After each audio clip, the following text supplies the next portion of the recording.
What's up, Browns fans? We have a mailbag on today's show, so we're going to answer some of your questions. Now, it's a bit of a hybrid mailbag because I'm taking some of the questions that you guys asked in a community post I put out earlier this week, so appreciate you guys commenting away there. And then we're also going to collaborate with the NFL Daily Show. That's an awesome show we have at our Chat Sports main channel. It is live twice a week, every Monday and Wednesday at 4 Central, 5 Eastern, so make sure you check that out. We got 2 mailbags every single time, so post your questions away.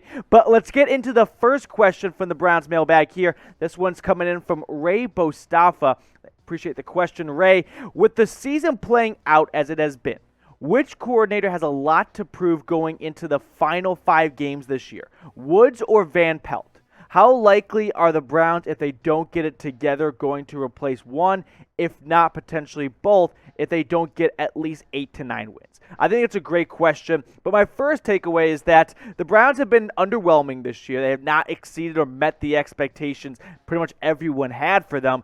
Let's talk about AVP first, because he doesn't call the plays. So if you're going to can your offensive coordinator that doesn't call anything, I don't know really how much you're solving there, right? Stefanski's the one who's calling the plays every Sunday. So if you want to take out some frustrations, I don't know if AVP is the guy to do that. As for Woods, it's a bit of a half glass full, half glass empty kind of situation, because sure, this defense at times has been a little bit disappointing for how much resources and money. Think of all the free agents that went into it, right? Especially in the secondary. John Johnson.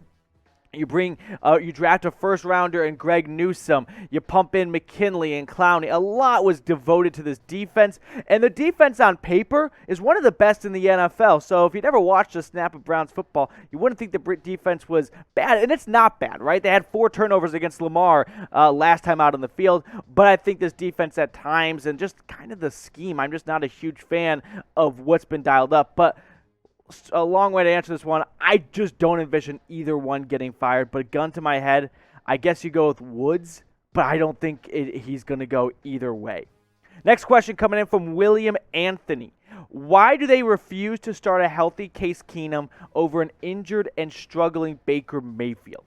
So in the Chat Sports office, we have been kind of having this debate over, and I'm on maybe the minority side of, I think the Browns want to learn more about Baker. Now, you would think that this far into his career, you know everything there is to know about Baker, but keep in mind the GM Andrew Berry and the head coach Kevin Stefanski were not the guys in place who drafted Baker. So I think they want to get a full picture of Baker, because Barry's going to have a huge decision to make this offseason of whether or not to extend Baker, draft a new quarterback, start that cycle again, trade for someone. They don't have a ton of draft capital. So I think the reason why they continue to play Baker is they want a more complete picture of what they have in Baker Mayfield going forward. I understand for anyone out there saying that we already know everything there is to know about Baker. I get that, and I think there's a lot of truth to it, but I think the answer is they may not know everything they want to know. I think they want to be proven right that Baker is the guy, and the only way you're going to do that is continue to play Baker.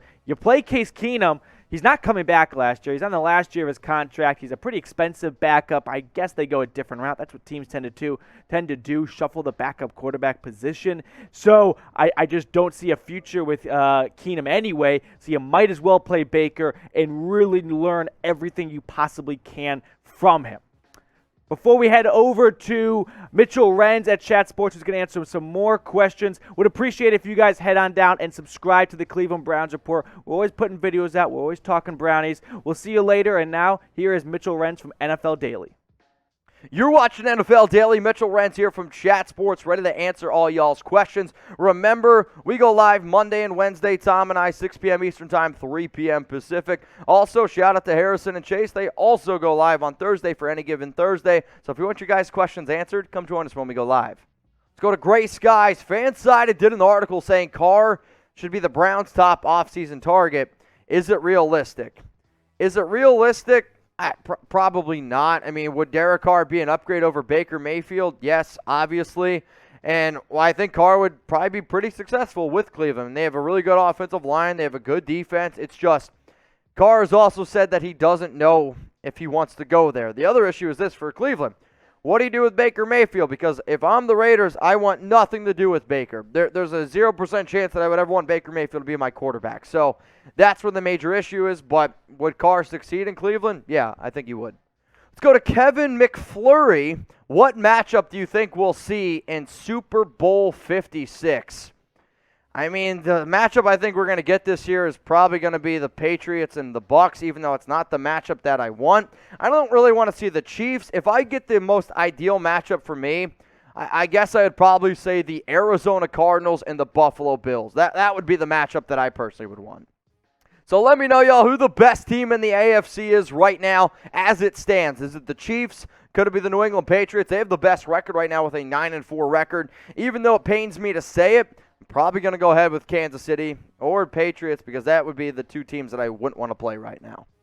Now, if you guys want to go out and hit that, yeah, you know what I'm talking about. Make sure you're hitting that subscribe button for daily NFL news and rumors, and to make sure that you never miss a thing. Don't be that friend that's sitting at a bar, restaurant, I don't care where you are at work, and you're like, wow, did you hear about XYZ? And you're like, what are you talking about? That guy, he doesn't play for that team for 3 years. That's not going to happen if you subscribe to Chat Sports. So hit that sub button, and underneath every single video, you're going to see a bell. Click that bell, click all to turn on your notifications. And I want you guys to try to be the very first people to comment on our video. So the people who I know have the notifications turned on and are a part of our first comment club, on December 6th, we released a video here at Chat Sports. Here were the top 5 commenters, the first people to comment. It's Snoopy, Lively's Report, XX Sanchez, XX88.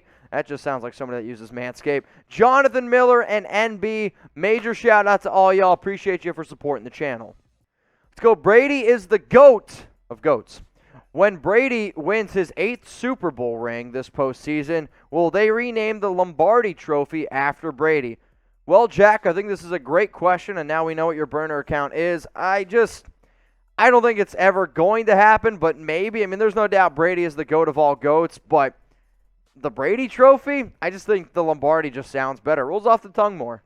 One of my favorite things about playoff football is the wind elements, the weather elements, and if you're like me, ever since I moved to Dallas, I'm going to be honest, I've gotten kind of soft, and when I walk to work every day, I'm a little bit chilly right now. Luckily, we got some awesome NFL hoodies, and if you take advantage of our deal by going to chatsports.com/NFL hoodie, you're going to be able to get one of these bad boys up to 50% off. So usually, they're like $70, but right now you can get them for $35, $34.99, math. Not my strong suit. Either way, though, we have all 32 teams, big and tall. There are a bunch of different variations of these hoodies. If you need a holiday gift, if you need even something like a white elephant and you got to spend under $40, these are amazing. Chatsports.com/NFL hoodie. And this is also very important.